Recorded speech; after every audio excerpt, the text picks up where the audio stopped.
Hey guys, this is Jason with Photified, and this is Tim. And with this video, we're gonna just talk about, update you guys on what's been going on in our lives. So, what's up with what's been going on? Well, for me, not that much actually. Yeah, because I actually haven't seen you around and quite a bit. I mean, as we did a video thing and that, but yeah. That's getting posted today.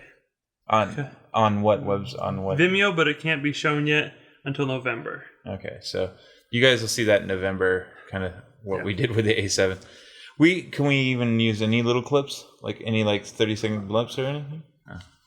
No, but essentially the premise was we shot a contest with the A7 IIs, two A7 IIs, Yep. A7 squared.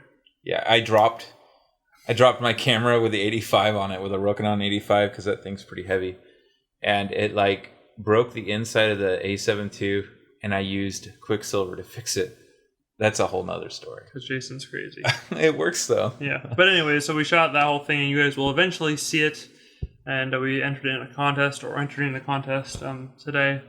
It's due to be uploaded in like 2 days. Dude, editing is not my favorite thing of videos.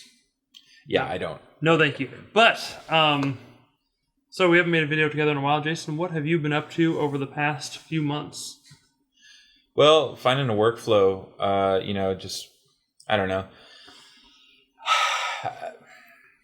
Ever since the A6000, I had all the autofocus glass and stuff like that, and what I wanted for my look, because I believe the lens creates your style. If you're shooting with a certain type of lens, that's your look, that's your style. And so I want to be able to shoot, in a sense, wide open f2 around there and use flash and stuff, and I also want clarity, and I don't want to spend a lot of money.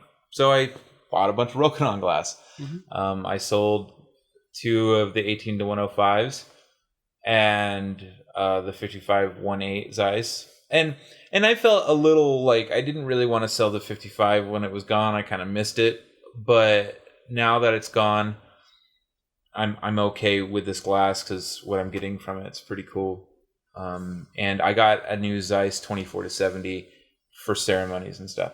So I've shot I think 3 weddings since I last posted a video.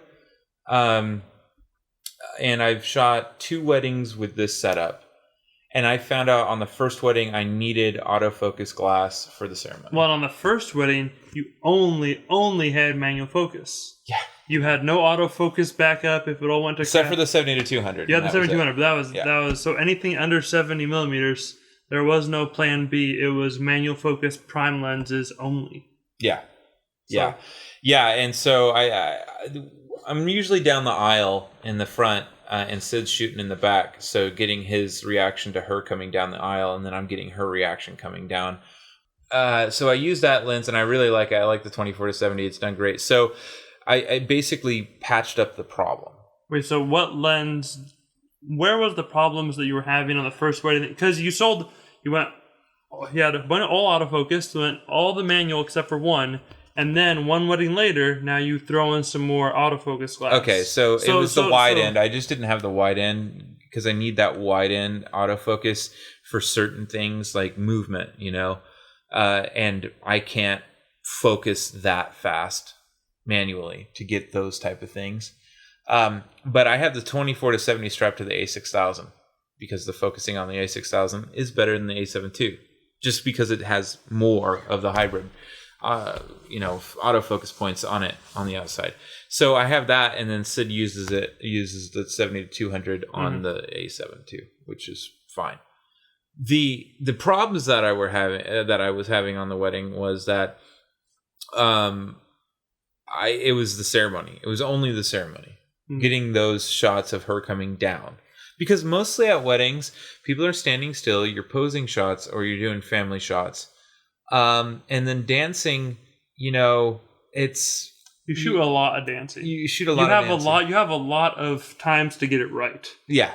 In dancing. Yeah, so, I mean, those things, But then I shot the second wedding and everything worked out great. Best wedding it was one of my favorites in the sense of easeability. And it was raining that day too. And the bride and the groom were dancing in the rain and they loved it. And we were having fun.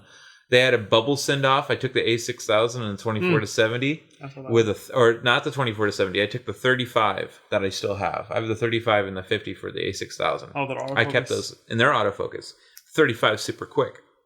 It actually caught bubbles, and not them coming down, but it actually a couple of them it got them, and it was actually the good ones. So right on. So that worked out great.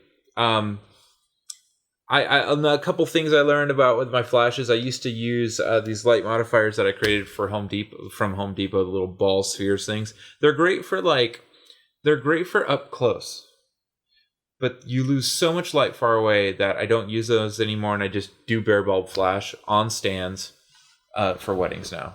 And before the ceremony. During either during the ceremony if the lighting's bad during the ceremony, but not like bridal portraits. No, you're not bare bulbing brides. No.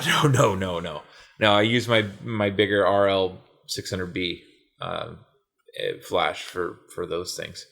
But I'm trying to figure out how to take my small flashes and get the most out of them before I have to pull that beast out all the time. So I got this LumaQuest LTP.